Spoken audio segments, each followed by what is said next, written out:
Hey everybody, welcome to Obscurities in Miniatures. It is time once more for some weekly painting progress. Or honestly, to more aptly be named, our Sunday painting progress. Because I think the overwhelming bulk of this stuff ended up getting finished up on a Sunday because, well, my Saturday didn't exist because it was my son's birthday and we had the sports day at the Japanese school. And I have absolutely no idea where the rest of the work week went. I've been trying to recall this with my kids, and they're like, I don't know. I'm like, I went to the gym, and I took them places, and I cleaned the house, and I don't know what else happened. So, it's just a big blank spot.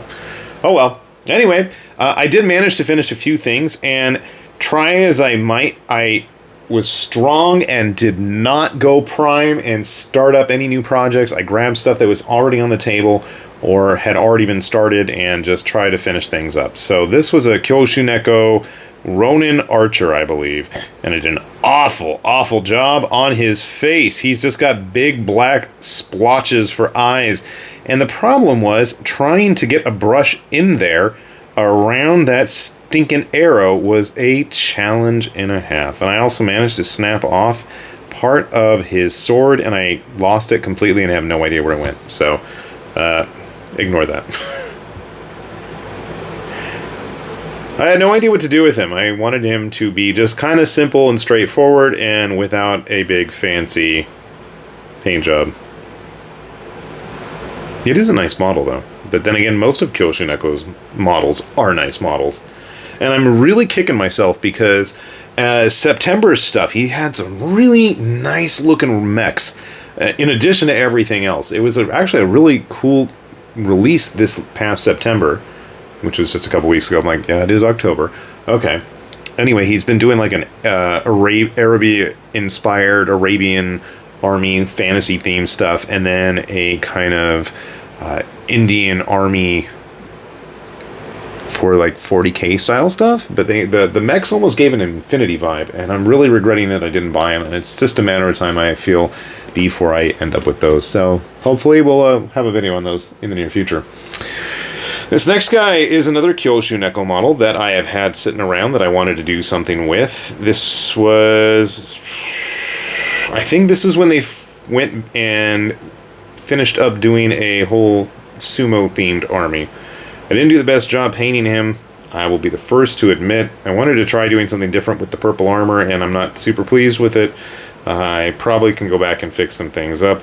The skin is quite splotchy in areas, and I didn't do the best job on the armor. But again, from a distance and when it's in focus, I don't think it's going to make a huge impact. I did actually enlarge this guy. So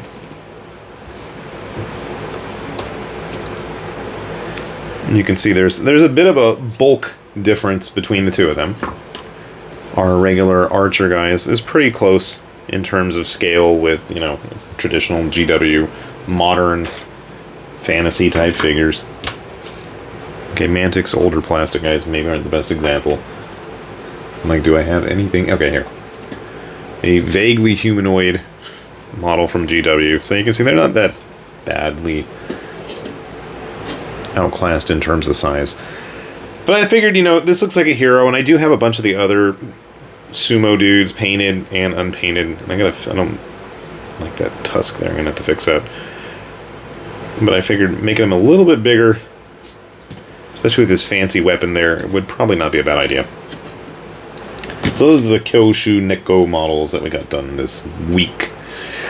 So the next model, I'm not sold on the skull here, but this was a Dragon Trappers Lodge release from somewhat recently, and I really like this model. I might go back and do a little bit of, I got the little potions there. I was about to say I might go back and fix them up, because some of that stuff, like the straps on the backpack, I could have done better. I'm not super feeling the lantern there either.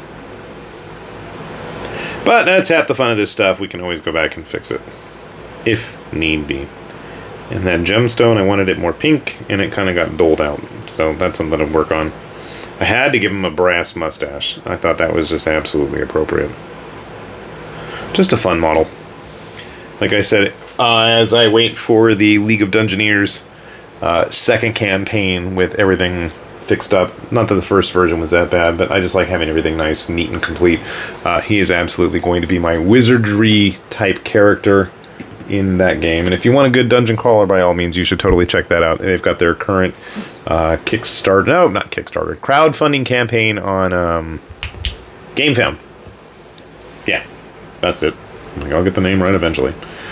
Okay, next up is a model that has been sitting around on my table for a long time, and I think I finally got her to a point that I can just suck it up and be done. This is a Titanforge Titans of Adventure model, if I remember correctly, before they started doing the variants on everybody. Or maybe they did and she was just one of the first. I don't know. But it was cool to see a female Dragonborn. We don't see enough of those that aren't overly sexualized and, you know, ridiculously curvaceous. So I thought that was kind of cool to see. Not like over the top voluptuous either. She looks athletic. I thought that was kind of cool. But she's like straight up barbarian girl. Dragon. Kind of neat. Could I have done better? Sure. Did it come out okay? You betcha. And again, from a distance, when things are zoomed out to a more manageable size, you know, it really does get the job done. Me being myself and being nitpicky about everything I paint, well, that's just the way it is. I'm gonna complain. Now this model I am quite pleased with.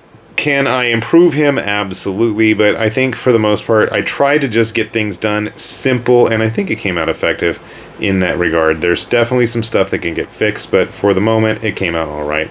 This was a Raging Heroes model from their Celtic release, and I still strongly feel that this guy would have made a great Heroes Infinite exclusive if they had replaced his big log with like an axe or something, and then they could have gone completely slain. I don't know what all the junk is that he's carrying there, and I certainly don't know what this weird thingy is stuck.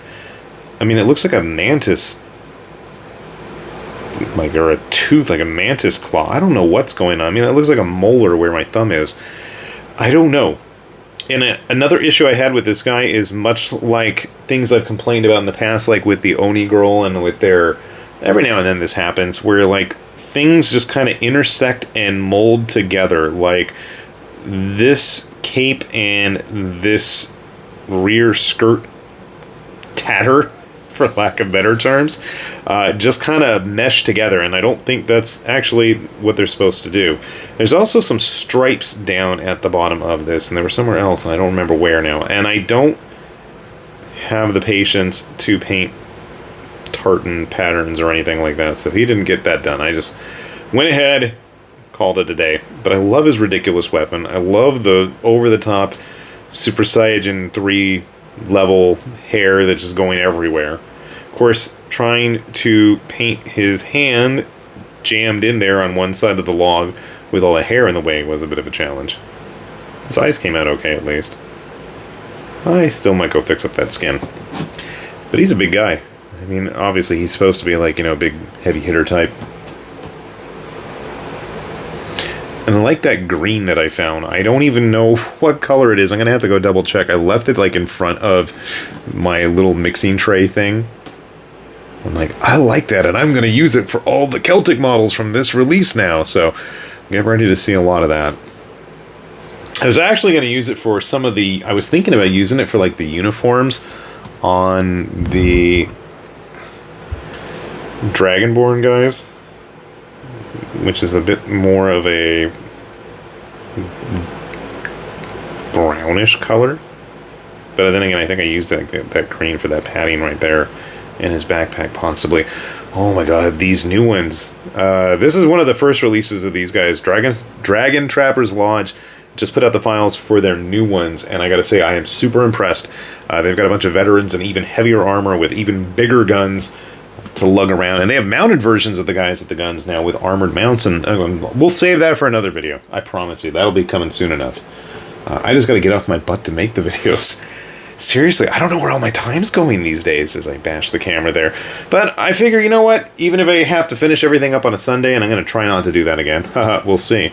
Is it even Sunday anymore? It might be Monday already as I'm wrapping this up. But wrap it up. Nevertheless, we shall. If you're interested in any of these models, we will have the links down below because we want you guys to go check out this stuff and enjoy it as much as I do because that's one of the joys of this hobby is sharing in the enjoyment, right? My enjoyment should be your guys' enjoyment too. And also we'll have the link for our Patreon if you want to help support the channel. That is always greatly appreciated, and you can go on Discord and send me all kinds of obnoxious links of things and show me all the cool stuff you're painting. And if you don't do that, you can always put that hashtag of weekly painting progress in anything that you post on social media, and sooner or later I will probably check it out myself as well. So I guess with that said then, this has been High Lord Tamberlane with Obscurities and Miniatures, saying thanks for watching, and we will see you back here soon. Bye-bye!